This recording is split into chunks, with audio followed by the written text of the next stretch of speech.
ನಮಸ್ಕಾರ ಸ್ನೇಹಿತರೆ, ನಾನು ಹನುಮಂತ್ ಮಾಗೆ. ಸ್ನೇಹಿತರೆ, ಸುಮಂತ್ ಸಾವಿನ ಬಗ್ಗೆ ಸತತವಾಗಿ 15 ದಿನಗಳಿಂದನೂ ಕೂಡ ನಾವು ಪ್ರತಿಯೊಂದು ದಿನವೂ ಕೂಡ ಒಂದಾದರೂ ಒಂದು ವಿಡಿಯೋವನ್ನು ಆ ಒಂದು ಮಗುವಿನ ಬಗ್ಗೆ ಪ್ರಸಾರ ಮಾಡ್ತಾ ಇದ್ದೀವಿ. ಇದರ ಉದ್ದೇಶ ಇಷ್ಟೇ, ಸುಮಂತ್ ಸಾವಿಗೆ ನ್ಯಾಯ ಸಿಗಬೇಕು. ಸುಮಂತ್ ಸಾವು ಯಾಕಾಯಿತು ಅನ್ನೋದು ಕುಟುಂಬಕ್ಕೆ ಕೂಡ ಗೊತ್ತಾಗಬೇಕು, ಜೊತೆಗೆ ರಾಜ್ಯದ ಜನತೆಗೂ ಕೂಡ ಗೊತ್ತಾಗಬೇಕಾದಂಥ ಒಂದು ವಿಚಾರ. ಅದು ಯಾಕೆ ಈ ಒಂದು ಮಾತನ್ನು ಹೇಳ್ತಾ ಇದ್ದೀನಿ ಅಂತಂದರೆ, ಇನ್ನೂ ಕೂಡ ಆ ಮಗು ಬೆಳೆದು ತನ್ನದೇ ಆದಂಥ ಕನಸುಗಳನ್ನು ಕಟ್ಟಿಕೊಂಡು ತನ್ನದೇ ಆದಂಥ ರೀತಿಯಲ್ಲಿ ತಾನು ಬೆಳವಣಿಗೆಯನ್ನು ಕಂಡು ದೇಶದ ಜನತೆಯನ್ನು ತನ್ನ ಗಮನ ಸೆಳೆಯುವಂಥ ಕನಸುಗಳನ್ನು ಕಟ್ಕೊಂಡಿತ್ತು ಅಂತ ಕಾಣಿಸುತ್ತೆ. ಸೊ ನಿಮ್ಮೆಲ್ಲರಿಗೂ ಕೂಡ ಗೊತ್ತಿರೋ ಹಾಗೆ ಸುಮಂತ್ ಒಬ್ಬ ಬ್ರಿಲಿಯಂಟ್ ಬಾಯ್ ಅಂತ ಹೇಳಿದ್ರು ಕೂಡ ತಪ್ಪಾಗಲಿಕ್ಕಿಲ್ಲ. ಅಂತಹ ಒಂದು ಮಗು ಸಾವನ್ನಪ್ಪಿರ್ತಕ್ಕಂಥದ್ದು ಇಡೀ ರಾಜ್ಯದಾದ್ಯಂತವೂ ಕೂಡ ಒಂದು ಕ್ಷಣ ಕಣ್ಣೀರನ್ನು ಹಾಕಿಸಿಬಿಟ್ಟಿದೆ. ಒಂದು ಕಡೆಯಿಂದ ನಮ್ಮ ರಾಜ್ಯದ ವಿಫಲತೆಯೋ ಅಥವಾ ನಮ್ಮ ಪೊಲೀಸ್ ಇಲಾಖೆ ಈ ವಿಫಲತೆಯೋ ಏನೋ ಕೂಡ ಗೊತ್ತಾಗ್ತಾ ಇಲ್ಲ. ಆದರೆ ಏನಾಗ್ಬಿಡ್ತಾ ಇದೆ ಅಂತಂದರೆ, ಇದುವರೆಗೂ ಕೂಡ ಒಂದು ದುರಾದೃಷ್ಟ ಅಂತಂದರೆ ಆ ಒಂದು ಸಂಬಂಧಪಟ್ಟಿರ್ತಕ್ಕಂಥ ಕುಟುಂಬ ಏನಿದೆ, ಸುಮಂತ್ ಕುಟುಂಬ ಏನಿದೆ, ಈ ಕುಟುಂಬವನ್ನು ನಮ್ಮ ಮುಖ್ಯಮಂತ್ರಿಯವರಾಗಿರಲಿ, ಗೃಹ ಸಚಿವರಾಗಿರಲಿ ಅಥವಾ DCM ಅವರಾಗಿರಲಿ ಯಾರೂ ಕೂಡ ಭೇಟಿ ಮಾಡಿ ಅವರಿಗೆ ಸಾಂತ್ವನವನ್ನು ಹೇಳುವಂಥ ಕೆಲಸವನ್ನು ಮಾಡಿಲ್ಲ. ಆದರೆ ಇಲ್ಲಿ ಯಾವುದೋ ಒಂದು ಎಂಟರ್ಟೈನ್ಮೆಂಟ್ ವಿಚಾರಕ್ಕೆ ಸಂಬಂಧಪಟ್ಟ ಹಾಗೆ ಗಿಲ್ಲಿ ನಟ ಅನ್ನುವ ಒಂದು ವ್ಯಕ್ತಿಯನ್ನು ಭೇಟಿ ಆಗ್ತಾರೆ. ನಾನು ಕಳೆದ ವಿಡಿಯೋದಲ್ಲೂ ಕೂಡ ಇದರ ಬಗ್ಗೆ ಸ್ಪಷ್ಟವಾಗಿ ಮಾತನಾಡಿಬಿಟ್ಟಿದ್ದೆ, ಈಗಲೂ ಕೂಡ ಮಾತನಾಡ್ತಾ ಇದ್ದೀನಿ. ಯಾಕೆ ಈ ಒಂದು ವಿಷಯವನ್ನು ನಿಮಗೆ ಪದೇ ಪದೇ ಹೇಳ್ತಾ ಇದ್ದೀನಿ ಅಂತಂದರೆ, ನಮ್ಮ ರಾಜ್ಯದ ರಾಜಕಾರಣಿಗಳ ವಿಫಲತೆ ಹೇಗಿದೆ ನೋಡಿ. ಒಬ್ಬ ಯಾವುದೋ ಎಂಟರ್ಟೈನ್ಮೆಂಟ್ ವಿಚಾರಕ್ಕೆ ವಿನ್ನರ್ ಆದಂಥ ವ್ಯಕ್ತಿಯನ್ನು ಭೇಟಿ ಆಗೋದಕ್ಕೆ ಇವರ ಹತ್ರ ಸಮಯ ಇದೆ. ಯಾವುದೋ ಒಂದು ವಿಚಾರಕ್ಕೆ ನಾವು ಇವರನ್ನು ಭೇಟಿ ಆಗ್ತೀವಿ ಅಂದರೆ ಮುಂಚಿತವಾಗಿ ಒಂದು ಲೆಟರನ್ನು ಕೊಡಬೇಕು, ಅದರದ್ದೇ ಆದಂಥ ಒಂದು ಪ್ರೊಸೀಜರ್ ಅಂತ ಇದೆ.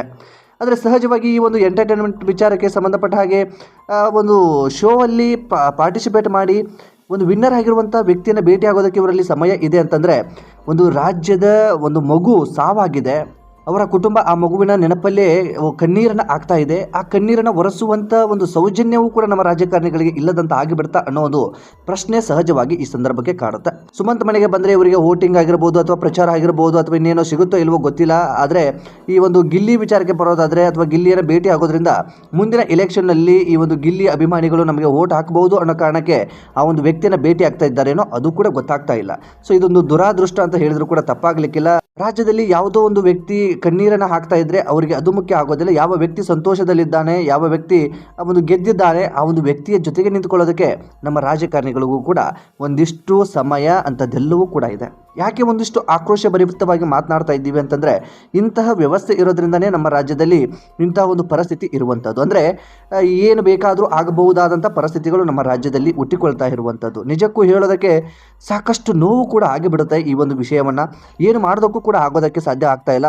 ಸತತವಾಗಿ ಒಂದೊಂದು ರೀತಿಯಲ್ಲಿ ಅನುಮಾನಗಳು ಪ್ರತಿದಿನವೂ ಕೂಡ ಉಟ್ಕೊಳ್ತಾ ಹೋಗ್ತಾ ಇದ್ದಾವೆ. ಒಬ್ಬ ವ್ಯಕ್ತಿಯ ಮೇಲೆ ನಿಖರವಾದಂಥ ಅನುಮಾನವೂ ಕೂಡ ಬರ್ತಾ ಇಲ್ಲ, ಅಥವಾ ಕುಟುಂಬವೂ ಕೂಡ ಹೇಳ್ತಾ ಇರುವಂಥದ್ದು ಯಾರ ಮೇಲೆಯೂ ಕೂಡ ಅನುಮಾನ ಇಲ್ಲ ಅನ್ನೋ ರೀತಿಯಲ್ಲಿ ಹೇಳ್ತಾ ಇದೆ. ಒಂದು ಕಡೆ ಇದು ಸಿನಿಮಾ ಕಥೆನ ಅನ್ನೋ ಒಂದು ಅನುಮಾನವೂ ಕೂಡ ಸ್ಪಷ್ಟವಾಗಿ ಮೇಲ್ನೋಟಕ್ಕೆ ಕಾಣಿಸ್ತಾ ಇದೆ. ಯಾಕೆ ಈ ರೀತಿಯಾಗಿ ಹೇಳ್ತಾ ಇದ್ದೀನಿ ಅಂತಂದರೆ, ಈ ಸಾವಿನ ಬೆನ್ನಟ್ಟಿದಾಗ ಏನಾಯಿತು ಆ ಸಂದರ್ಭಕ್ಕೆ ಅನ್ನೋದೇ ಗೊತ್ತಾಗೋದಕ್ಕೆ ಆಗದಿರುವಂಥ ಪರಿಸ್ಥಿತಿ ಎದುರಾಗೋಗ್ಬಿಟ್ಟಿದೆ. ಇದಕ್ಕೆ ಸಂಬಂಧಪಟ್ಟ ಹಾಗೆ ತನಿಖೆಯೂ ಕೂಡ ಅಷ್ಟು ಚುರುಕಾಗಿ ನಡೀತಾ ಇಲ್ಲ ಅಂತ ಮೇಲ್ನೋಟಕ್ಕೆ ಕಾಣಿಸುತ್ತೆ. ಒಂದು ಕಡೆ ಪೊಲೀಸರು ಗುಪ್ತವಾಗಿ ತನಿಖೆ ಮಾಡ್ತಾ ಇದ್ದಾರೆ ಅನ್ನೋದು ಮೇಲ್ನೋಟಕ್ಕೆ ಕಾಣಿಸುತ್ತೆ. ಇದುವರೆಗೂ ಕೂಡ ಯಾವುದೇ ಆರೋಪಿಯನ್ನು ಕೂಡ ಬಂಧಿಸೋದಕ್ಕೂ ಕೂಡ ಸಾಧ್ಯ ಆಗ್ತಾ ಇಲ್ಲ. ಕೆಲವೊಂದಿಷ್ಟು ಅನುಮಾನ ಅಂಥದ್ದೆಲ್ಲವೂ ಕೂಡ ಕಾಡೋದಕ್ಕೆ ಪ್ರಾರಂಭಿಸಿ ಬಿಡ್ತಾ ಇದ್ದಾವೆ. ಸೊ ನಿಮ್ಮೆಲ್ಲರಿಗೂ ಕೂಡ ಗೊತ್ತಿರೋ ಹಾಗೆ ಸ್ನೇಹಿತರೆ, ಸುಮಂತ್ ವಿಚಾರಕ್ಕೆ ಸಂಬಂಧಪಟ್ಟ ಹಾಗೆ ಒಂದಿಷ್ಟು ಮಾಹಿತಿನ ಗಮನಿಸ್ತಾ ಹೋಗೋಣ. ಕೆಲವೊಂದಿಷ್ಟು ಅನುಮಾನಗಳು ಹೇಗಿದ್ದಾವೆ ಅನ್ನೋದನ್ನು ಕೂಡ ಕಳೆದ ವಿಡಿಯೋದಲ್ಲಿ ನಾನು ನಿಮಗೆ ಮಾಹಿತಿಯನ್ನು ಕೂಡ ಕೊಟ್ಟಿದ್ದೆ. ಈಗ ಮತ್ತೊಂದು ವಿಚಾರವನ್ನು ನಿಮಗೆ ಸ್ಪಷ್ಟವಾಗಿ ತಿಳಿಸಿಕೊಡಬೇಕು, ಹಾಗಾಗಿ ಈ ಒಂದು ವಿಡಿಯೋವನ್ನು ಮಾಡ್ತಾ ಇರುವಂಥದ್ದು. ಸೊ ಈ ಒಂದು ವಿಡಿಯೋನ ಸಾಧ್ಯವಾದರೆ ಕೊನೆವರೆಗೂ ನೋಡಿ. ನೀವೇನಾದರೂ ನಮ್ಮ ಚಾನಲ್ನ ಸಬ್ಸ್ಕ್ರೈಬ್ ಮಾಡಿಕೊಳ್ಳದೆ ವಿಡಿಯೋವನ್ನು ನೋಡ್ತಾ ಇದ್ದರೆ ಈ ಕೂಡಲೇ ಸಬ್ಸ್ಕ್ರೈಬ್ ಮಾಡಿ. ಹೆಚ್ಚಿನ ವಿಡಿಯೋಗಳಿಗಾಗಿ ಬೆಲ್ ಐಕನ್ ಕೂಡ ಕ್ಲಿಕ್ ಮಾಡಿಕೊಳ್ಳಿ. ಸ್ನೇಹಿತರೆ, ವಿಚಾರಕ್ಕೆ ಬಂದು ಬಿಡೋಣ. ನಿಮ್ಮೆಲ್ಲರಿಗೂ ಕೂಡ ಗೊತ್ತಿರೋ ಹಾಗೆ ಸುಮಂತ್ ಸಾವಾದ ಬಳಿಕ ಅಲ್ಲಿ ಡಾಗನ್ನು ಅಂದರೆ ಡಾಗ್ ಟೀಮ್ ಅಂತ ಏನಿರುತ್ತೆ ಕರ್ಕೊಂಡು ಬರ್ತಾರೆ, ನಾಯಿಯೂ ಕೂಡ ಬರುತ್ತೆ. ಸೊ ಅಲ್ಲೆಲ್ಲವೂ ಕೂಡ ಗಮನಿಸುತ್ತೆ. ಒಂದಿಷ್ಟು ಸುಮಂತ್ ಓಡಾಡಿರುವಂಥ ಪ್ಲೇಸ್ ಅಂತ ಅಂದ್ಕೊಳ್ಳೋಣ, ಆ ಒಂದು ಪ್ಲೇಸನ್ನು ಅಲ್ಲೆಲ್ಲವೂ ಕೂಡ ಓಡಾಡುತ್ತೆ. ನಂತರ ಸುಮಂತ್ ಬಾಡಿ ಏನು ಬಿದ್ದಿರುತ್ತೋ, ಬಾಡಿ ಬಿದ್ದಿರುವ ಬಾವಿ ಹತ್ತಿರ ಓಡಾಡುತ್ತೆ, ಅದೆಲ್ಲವನ್ನು ಕೂಡ ಗಮನಿಸುತ್ತೆ. ಅಲ್ಲಾದ ಬಳಿಕ ನೇರವಾಗಿ ಸುಮಂತ್ ಮನೆಯ ಕಡೆಗೆ ಹೋಗೋದಕ್ಕೆ ಪ್ರಾರಂಭಿಸಿ ಬಿಡುತ್ತೆ. ಇದನ್ನೆಲ್ಲವನ್ನು ಕೂಡ ಗಮನಿಸಿದಾಗ ಸುಮಂತನ ಕೊಲೆ ಮಾಡಿರುವಂತಹ ವ್ಯಕ್ತಿ ಈ ಸುಮಂತ್ ಮನೆ ಕಡೆಗೆ ಹೋಗೋದಕ್ಕೆ ಹೇಗೆ ಸಾಧ್ಯ ಅನ್ನೋದು ಒಂದು ಪ್ರಶ್ನೆ ಬರುತ್ತೆ. ಈ ಒಂದು ವಿಚಾರವನ್ನು ನೀವು ದಯವಿಟ್ಟು ನೋಟ್ ಮಾಡಿಕೊಳ್ಳಿ. ಈ ಪಾಯಿಂಟನ್ನು ದಯವಿಟ್ಟು ಮರೆತುಕೊಳ್ಳೋದಕ್ಕೆ ಹೋಗಬೇಡಿ. ಈ ಒಂದು ಪಾಯಿಂಟ್ನ ನೀವು ನೆನಪಿಟ್ಕೊಳ್ಳೇಬೇಕು. ಈ ಒಂದು ಪಾಯಿಂಟ್ ಆಫ್ ವ್ಯೂ ಅಲ್ಲಿ ಪೊಲೀಸರು ಏನಾದರೂ ತನಿಖೆಯನ್ನು ಮಾಡಿದ್ರೆ ಖಂಡಿತವಾಗಿಯೂ ಒಂದು ಕಡೆ ಈಗ ಡಾಗ್ ಬಂದಿರುವಂಥದ್ದು ಅಥವಾ ಡಾಗ್ ಗುರುತಿಸಿರುವಂಥದ್ದು ತನಿಖೆಗೆ ಸಹಾಯ ಆಗುತ್ತೆ ಅನ್ನೋದಾದರೆ ಆ ಒಂದು ಹಂತದಲ್ಲಿ ಅಂದರೆ ಡಾಗ್ನ ಒಂದು ಗ್ರಹಿಕೆ ಏನಿದೆ, ಡಾಗು ಏನೆಲ್ಲ ಓಡಾಟವನ್ನು ಮಾಡಿದೆ ಅದರ ಒಂದು ಅನುಸಾರವಾಗಿ ತನಿಖೆಯನ್ನು ಮಾಡಿದ್ರೆ ಖಂಡಿತವಾಗಿಯೂ ಏನಾದರೂ ಒಂದಿಷ್ಟು ಅನುಮಾನ ಮತ್ತು ಒಂದಿಷ್ಟು ಸಾಕ್ಷಿ ಸಿಗುವಂಥ ಸಾಧ್ಯತೆ ಇರುತ್ತೆ. ನಾನು ಮತ್ತೆ ಮತ್ತೆ ನಿಮಗೆ ಹೇಳ್ತಾ ಇದ್ದೀನಿ, ಡಾಗ್ ಅಲ್ಲಿ ಏನು ಬಾವಿ ಹತ್ರ ಓಡಾಡುತ್ತೋ ಅದಾದ ಬಳಿಕ ಡಾಗ್ ಹೋಗಿರುವಂತಹದ್ದು ನೇರವಾಗಿ ಸುಮಂತ್ ಮನೆ ಕಡೆಗೆ ಅಂತ ಹೇಳಲಾಗ್ತಾ ಇರುವಂತಹದ್ದು. ಈ ಒಂದು ವಿಷಯವನ್ನು ಇಟ್ಟುಕೊಂಡು ಪೊಲೀಸರು ತನಿಖೆಯನ್ನು ಮಾಡೋದಕ್ಕೆ ಪ್ರಾರಂಭಿಸಿಬಿಟ್ರೆ ಯಾವ ಸಮಯದಲ್ಲಿ ಯಾರನ್ನ ಬೇಕಾದರೂ ಬಂಧಿಸಿ ವಿಚಾರಣೆ ಮಾಡುವಂಥ ಸಾಧ್ಯತೆ ಇರುತ್ತೆ. ಒಂದು ಕಡೆ ಇದನ್ನೆಲ್ಲವನ್ನು ಕೂಡ ಗಮನಿಸಿದಾಗ ಕುಟುಂಬದವರೇ ಮಾಡಿಬಿಟ್ರ ಅನ್ನೋ ಒಂದಷ್ಟು ಅನುಮಾನ ಬರುತ್ತೆ. ಇನ್ನು ಒಂದು ನಿಮಗೆ ಕ್ಲಾರಿಟಿಯನ್ನು ಕೂಡ ಕೊಟ್ಟು ಬಿಡ್ತೀನಿ. ಸುಮಂತ್ ದಾರಿ ಇಲ್ಲಿ ನಡ್ಕೊಂಡು ಹೋಗಬೇಕಾದಂತಹ ಸಂದರ್ಭದಲ್ಲಿ ಅಂದಾಜಿಗೆ, ಸೊ ಇದನ್ನು ಊಹಾಪೋಹ ಅಂತ ಅಂದುಕೊಂಡ್ರು ಕೂಡ ತಪ್ಪಾಗಲಿಕ್ಕಿಲ್ಲ. ಯಾಕೆಂದರೆ ಆ ಕೊಲೆ ಮಾಡಿರುವಂಥವ್ರು ಯಾರು, ಹೇಗಾಗಿದೆ ಎಂಬುದು ಕೂಡ ನಮ್ಗೆ ಯಾರಿಗೂ ಕೂಡ ಗೊತ್ತಿಲ್ಲ. ಬದಲಿಗೆ ಆ ಒಂದು ಮಗುವಿಗೆ ಆಗಿರುವಂತಹ ಗಾಯಗಳ ನೋಟದ ಪ್ರಕಾರ ಹಿಂದ್ಗಡೆ ಕೂಡ ಒಂದು ಗಾಯ ಆಗಿದೆ, ಅಂದರೆ ತಲೆ ಭಾಗಕ್ಕೆ ಒಂದು ಗಾಯ ಆಗಿದೆ.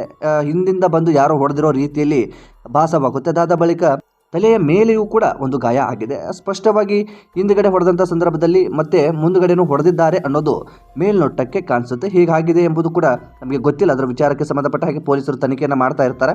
ಸೊ ಆ ಒಂದು ತನಿಖೆ ಹಂತದಲ್ಲಿರೋದ್ರಿಂದ ಪೊಲೀಸರ ಭಾಗವನ್ನು ಹೊರತುಪಡಿಸಿ ಅಂದಾಜುಗಳು ಮತ್ತು ಒಂದಿಷ್ಟು ಅನುಮಾನಗಳು ಹೇಗೆ ಹುಟ್ಟುಕೊಳ್ತವೆ ಅನ್ನೋದನ್ನು ಒಂದಿಷ್ಟು ಕ್ಲಾರಿಟಿಯನ್ನು ತೆಗೆದುಕೊಳ್ಬೇಕಾಗತ್ತಲ್ವ. ಹಾಗಾಗಿ ಈ ವಿಷಯವನ್ನು ನಿಮ್ಮ ಹತ್ರ ಎಕ್ಸ್ಪ್ಲೇನ್ ಮಾಡ್ತಾ ಇರುವಂಥದ್ದು. ಇದನ್ನು ಹೊರತುಪಡಿಸಿ ತುಂಬ ಡೀಪಾಗಿ ನಾವು ಹೋಗೋದಕ್ಕಾಗೋದಿಲ್ಲ. ಯಾಕೆಂತಂದರೆ ಪೊಲೀಸರು ತನಿಖೆ ಮಾಡೋದ್ರಿಂದ ಅವರ ತನಿಖೆಗೆ ಯಾವುದೇ ರೀತಿಯಾದಂಥ ಅಡ್ಡಿ ಆಗಬಾರದು. ಆ ಕಾರಣದಿಂದಾಗಿ ತುಂಬ ಡೀಪಾಗಿ ಹೋಗೋದು ಬೇಡ. ಸ್ಪಷ್ಟವಾಗಿ ಮೇಲ್ನೋಟಕ್ಕೆ ಕಾಣುವ ರೀತಿಯಲ್ಲಿ ಸ್ಪಷ್ಟವಾಗಿ ಹಿಂದೆ ಮತ್ತು ಮೇಲೆ ಎರಡು ಗಾಯಗಳು ಮಾತ್ರ ಮೇಲ್ನೋಟಕ್ಕೆ ಸ್ಪಷ್ಟವಾಗಿ ಕಾಣಿಸ್ತಾ ಇರ್ತವೆ.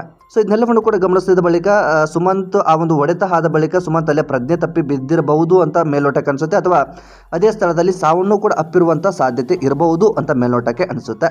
ಸೊ ಇದು ಬಾವಿ ಏನಿದೆ, ನೀವೆಲ್ಲರೂ ಕೂಡ ಸುಮಂತ್ ಡೆಡ್ ಬಾಡಿ ಸಿಕ್ಕಿರ್ತಕ್ಕಂಥದ್ದು ನೀವು ಗಮನಿಸಿದ್ದೀರಿ ಅಂತ ಕಾಣಿಸುತ್ತೆ. ಅಲ್ಲಿ ಬಾವಿಗೆ ಹೋಗಬೇಕು ಅಥವಾ ಬಾವಿಗೆ ಆ ಒಂದು ಬಾಡಿನ ಹಾಕಬೇಕು ಅನ್ನೋಷ್ಟೊತ್ತಿಗೆ ಬಾವಿಗೆ ಆ ಒಂದು ಬಾಡಿ ಹಾಕುವ ಸ್ಥಳ ಮತ್ತು ಆ ರಕ್ತದ ಕಲೆ ಆರಂಭವಾಗಿರುವಂಥದ್ದು, ಅಂದರೆ ರಕ್ತದ ಕಲೆ ಏನಿರುತ್ತೆ, ಕಲೆ ಮತ್ತು ಬಾವಿಗೆ ತುಂಬ ದೂರ ಏನು ಇಲ್ಲ, ಅಂದಾಜು ಒಂದು 50ರಿಂದ 100 ಮೀಟರ್ ಆಸುಪಾಸಿನಲ್ಲಿ ಅಂತ ಭಾವಿಸೋಣ.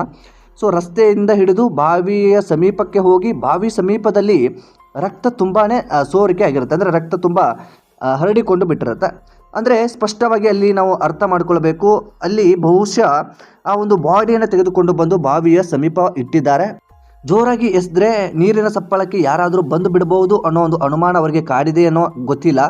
ಸೂಕ್ಷ್ಮವಾಗಿ ಆ ಒಂದು ಬಾಡಿಯನ್ನು ನಿಧಾನಕ್ಕೆ ನೀರಿನಲ್ಲಿ ಇಳಿಸಿಬಿಟ್ಟಿದ್ದಾರೆ ಅನ್ನೋದು ಮೇಲ್ನೋಟಕ್ಕೆ ಒಂದಿಷ್ಟು ಅನುಮಾನ ಕಾಡುವಂತಹದ್ದು.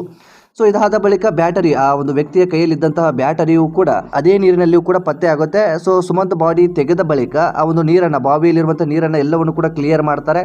ಅದೇ ಸ್ಥಳದಲ್ಲಿ ಒಂದು ಬ್ಯಾಟರಿಯೂ ಕೂಡ ಪತ್ತೆ ಆಗುತ್ತೆ, ಜೊತೆಗೆ ಒಂದು ಕತ್ತಿಯೂ ಕೂಡ ಇರುತ್ತೆ.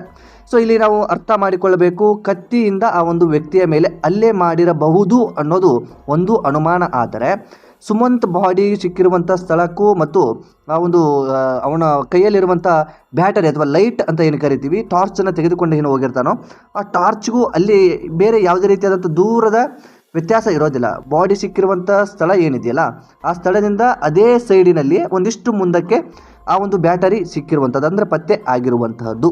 ಸೊ ಇದನ್ನೆಲ್ಲವನ್ನು ಕೂಡ ಗಮನಿಸಿದಾಗ ಯಾರೋ ಪ್ರೀ ಪ್ಲಾನ್ ಹಾಕಿಕೊಂಡು ಮಾಡಿದ್ದಾರೆ ಅಂತ ಮೇಲ್ನೋಟಕ್ಕೆ ಕಾಣಿಸುತ್ತೆ. ಅಂದರೆ ರಸ್ತೆಯಲ್ಲಿ ಹೋಗಬೇಕಾದಾಗಲೇ ಏಕಾಏಕಿಯಾಗಿ ಆ ಒಂದು ಬಾಲಕನ ಮೇಲೆ ಬಂದು ಹಲ್ಲೆಯನ್ನು ಮಾಡಿದ್ದಾರೆ. ಸೊ ಹಲ್ಲೆ ಮಾಡಿದ ರಭಸಕ್ಕೆ ಆ ಒಂದು ಸುಮಂತನ ಜೀವ ಹೋಗಿರಬಹುದು ಅನ್ನೋದು ಮೇಲ್ನೋಟಕ್ಕೆ ಕಾಣುವಂಥ ಒಂದು ಪ್ರಶ್ನೆ ಮತ್ತು ಒಂದು ಅನುಮಾನ.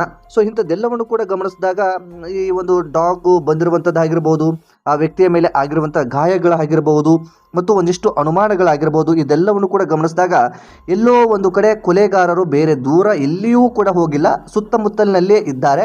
ಅದರಲ್ಲೂ ಕೂಡ ಸುಮಂತ್ಗೆ ಪರಿಚಯ ಇರುವಂತಹ ವ್ಯಕ್ತಿಗಳೇ ಮಾಡಿರಬಹುದು ಅನ್ನೋದು ಮೇಲ್ನೋಟಕ್ಕೆ ಗೊತ್ತಾಗ್ತಾ ಇರುವಂತಹದ್ದು. ಸೊ ಒಂದಿಷ್ಟು ಅನುಮಾನ ಕೂಡ ಹುಟ್ಟಿಕೊಳ್ತಾ ಇರುವಂತಹದ್ದು. ಈ ಒಂದು ಹಂತದಲ್ಲಿ ಅಥವಾ ಈ ಒಂದು ವಿಷಯವನ್ನು ಇಟ್ಟುಕೊಂಡು ಪೊಲೀಸರು ಏನಾದರೂ ಒಂದು ವೇಳೆ ತನಿಖೆಯನ್ನು ಕೈಗೊಂಡರೆ ಸಹಜವಾಗಿ ಈ ಒಂದು ಕೊಲೆಯನ್ನು ಮಾಡಿರ್ತಕ್ಕಂಥವರು ಯಾರು ಎಂಬುದು ಮೇಲ್ನೋಟಕ್ಕೆ ಗೊತ್ತಾಗಬಹುದು ಅನ್ನೋದು ಒಂದಿಷ್ಟು ಚರ್ಚೆ ಅಂಥದ್ದೆಲ್ಲವೂ ಕೂಡ ಈಗ ಸದ್ಯಕ್ಕೆ ನಡೀತಾ ಇರುವಂಥ ವಿಚಾರ. ಅದೇನೇ ಇರಲಿ ಸ್ನೇಹಿತರೆ, ಸುಮಂತ್ ವಿಚಾರಕ್ಕೆ ಸಂಬಂಧಪಟ್ಟ ಹಾಗೆ ಪ್ರತಿದಿನವೂ ಕೂಡ ನಾವು ಸುದ್ದಿಯನ್ನು ಪ್ರಸಾರ ಮಾಡ್ತಾ ಇದ್ದೀವಿ. ಇದರ ಉದ್ದೇಶ ಸುಮಂತ್ಗೆ ನ್ಯಾಯ ಸಿಗಬೇಕು. ಸೊ ಕೆಲವು ಜನ ಹೇಳ್ತಾ ಇರುವಂಥದ್ದು ಪ್ರತಿದಿನವೂ ಕೂಡ ನೀವು ಇದನ್ನೇ ಹೇಳ್ತಾ ಇದ್ದೀರಿ ಅಂತ ಹೇಳ್ತಾ ಇರುವಂಥ ವಿಚಾರ. ಸೊ ಅದಕ್ಕೆ ಒಂದು ಕ್ಲಾರಿಟಿಯನ್ನು ಕೊಟ್ಟು ಬಿಡ್ತೀನಿ. ಯಾಕೆ ಅಂತಂದರೆ ಪ್ರತಿದಿನವೂ ಇದೇ ಆಗ್ತಾ ಇರುವಂಥದ್ದು. ಅಂದರೆ ಪ್ರತಿದಿನವೂ ಕೂಡ ಇದನ್ನೇ ನೀಡೋದಕ್ಕೆ ಮುಖ್ಯವಾದಂಥ ಉದ್ದೇಶ ಇಷ್ಟೇ, ಬೇರೆ ಯಾವುದೇ ರೀತಿಯಾದಂಥ ಅಪ್ಡೇಟ್ಗಳಾಗಿಲ್ಲ. ಒಂದಿಷ್ಟು ಅನುಮಾನ ಇಂಥದ್ದೆಲ್ಲವೂ ಕೂಡ ಕಾಡ್ತಾ ಇರೋದ್ರಿಂದ ಅವುಗಳನ್ನು ಸ್ಪಷ್ಟವಾಗಿ ನಿಮ್ಮ ಮುಂದೆ ಇಡಬೇಕಾಗುತ್ತೆ. ಜೊತೆಗೆ ಪೊಲೀಸ್ ಇಲಾಖೆಯು ಕೂಡ ಇದನ್ನು ಗಮನಿಸಿದಾಗ ಈಗೂ ಒಂದು ರೀತಿಯಲ್ಲಿ ಆಗಿರಬಹುದಾ ಅನ್ನೋ ಒಂದು ಸಹಾಯ ಅವರಿಗೂ ಕೂಡ ಸಿಗಬಹುದು ಅನ್ನೋ ಕಾರಣಕ್ಕೆ ಸ್ಪಷ್ಟವಾಗಿ ವಿಚಾರವನ್ನು ಏನೆಂಬುದನ್ನು ಊಹಾಪೋಹಗಳು ಒಂದಿಷ್ಟು ಮಾಹಿತಿಯನ್ನು ಅವರ ಮುಂದೆ ಇಡುವಂಥದ್ದು, ಜೊತೆಗೆ ನಿಮ್ಮೊಟ್ಟಿಗೆ ಹಂಚಿಕೊಳ್ಳುವಂಥ ಕೆಲಸ ಇದು. ಪದೇ ಪದೇ ಸುಮಂತ್ ವಿಚಾರ ಮಾತನಾಡ್ತಾ ಇರುವಂಥ ಉದ್ದೇಶ ಇಷ್ಟೇ, ಆ ಸುಮಂತ್ ಸಾವಿಗೆ ನ್ಯಾಯ ಸಿಗಬೇಕು. ಸಾವು ಎಲ್ಲಾಗಿದೆ, ಹೇಗಾಗಿದೆ ಅನ್ನೋದು ಯಾರಿಗೂ ಕೂಡ ಗೊತ್ತಿಲ್ಲ. ಆದರೆ ಒಂದಿಷ್ಟು ಅನುಮಾನಗಳು ಈ ರೀತಿಯಾಗಿ ಸೃಷ್ಟಿ ಆಗ್ತಾ ಇರುವಂಥದ್ದನ್ನು ನಿಮ್ಮ ಮುಂದೆ ಇಡಬೇಕಾಗುತ್ತೆ. ಸೊ ಈ ಒಂದು ಕೇಸ್ ಜೀವಂತವಾಗಿ ಇರಬೇಕು ಅಂತ ಅಂದಾಗ ನಾವು ಅದರ ಬಗ್ಗೆ ಸತತವಾಗಿ ಮಾತನಾಡಲೇಬೇಕಾಗುತ್ತೆ. ಯಾವ ವಿಚಾರವನ್ನು ಮಾತನಾಡ್ತೀವಿ ಅನ್ನೋದಕ್ಕಿಂತ ವಿಷಯ ಏನು ಎಂಬುದು ಕೂಡ ತುಂಬ ಇಂಪಾರ್ಟೆಂಟ್ ಆಗುತ್ತೆ. ಹಾಗಾಗಿ ಸುಮಂತ್ ವಿಷಯವನ್ನು ಪದೇ ಪದೇ ಮಾತನಾಡ್ತಾ ಇರುವಂಥದ್ದು, ಪದೇ ಪದೇ ಪ್ರಸಾರ ಮಾಡ್ತಾ ಇರುವಂಥ ಉದ್ದೇಶ ಸುಮಂತ್ ಸಾವನ್ನು ಯಾರೂ ಕೂಡ ಮರೆತುಕೊಳ್ಳಬಾರ್ದು. ಸುಮಂತ್ ಸಾವು ಜೀವಂತವಾಗಿ ಇರಬೇಕು, ಸುಮಂತ್ ಕೇಸ್ಗೆ ಒಂದು ನ್ಯಾಯ ಸಿಗಬೇಕು ಅನ್ನೋ ಕಾರಣಕ್ಕೆ ಸತತವಾಗಿ ಸುಮಂತ್ ಕೇಸ್ನಲ್ಲಿ ಒಂದಿಷ್ಟು ಮಾಹಿತಿಯನ್ನು ಪದೇ ಪದೇ ನಿಮ್ಮೊಟ್ಟಿಗೆ ಹಂಚಿಕೊಳ್ತಾ ಇರುವಂಥ ವಿಚಾರ ಇದು. ಸೊ ಈಗ ನಿಮಗೆ ಒಂದು ಕ್ಲಾರಿಟಿ ಕೊಟ್ಟುಬಿಟ್ಟೆ ಅಂತ ಅಂದ್ಕೊಳ್ತೀನಿ. ಪದೇ ಪದೇ ಅದರ ಬಗ್ಗೆ ಹೆಚ್ಚು ನಾವು ಮಾತನಾಡೋದು ಬೇಡ. ಈ ಕುರಿತಾಗಿ ನಿಮ್ಮ ಅನಿಸಿಕೆ ಏನು ಎಂಬುದನ್ನು ಕಾಮೆಂಟ್ ಬಾಕ್ಸಲ್ಲಿ ಮೆನ್ಷನ್ ಮಾಡಿ. ಆದಷ್ಟು ಈ ವಿಡಿಯೋನ ನಿಮ್ಮ ಫ್ರೆಂಡ್ಸ್ಗೂ ಕೂಡ ಶೇರ್ ಮಾಡಿ, ಅವರಿಗೂ ಕೂಡ ಮಾಹಿತಿ ತಲುಪಲಿ. ಹೆಚ್ಚಿನ ವಿಡಿಯೋಗಳಿಗಾಗಿ ನಮ್ಮ ಚಾನಲ್ನ ಸಬ್ಸ್ಕ್ರೈಬ್ ಮಾಡಿ ಹಾಗೂ ಬೆಲ್ ಐಕನ್ ಕೂಡ ಕ್ಲಿಕ್ ಮಾಡಿಕೊಳ್ಳಿ. ಸ್ನೇಹಿತರೆ, ಮತ್ತೆ ಮುಂದಿನ ವಿಡಿಯೋದಲ್ಲಿ ಸಿಗೋಣ. ನಮಸ್ಕಾರ.